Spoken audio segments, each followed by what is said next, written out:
360 ka mga tao ang apektado sa baha diya sa may B1 na Sipit, Barangay Talamban.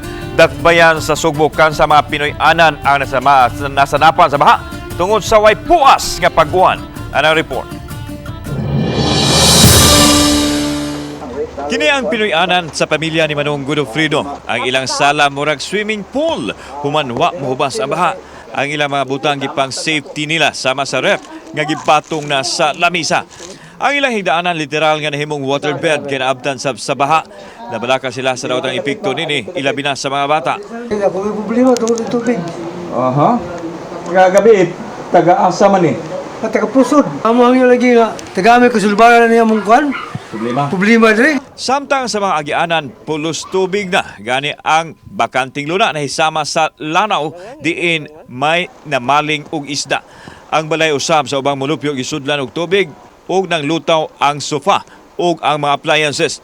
Daan na kining problema sanglit na hisama sa catch basin ang dapit.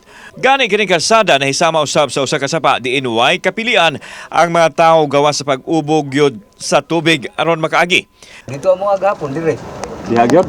Dinagi ang ibabaw la surukan may nakita, way sinina nakuha.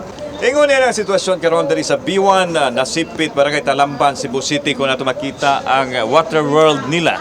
Gani daghan pang mga balay dito sa interior portion. Nasaksihan mismo sa GMA Regional TV ang dali nga paglawom sa tubig dihang nibundak ang usugawan. Wa mo salir ang butas tungod sa kalawom sa tubig. Mas dito kalamite para makapagawas din may og pundo. Matabang nila. Kauban si Clover Lumayag, ako si Alan Domingo. Balitag, Bisdak.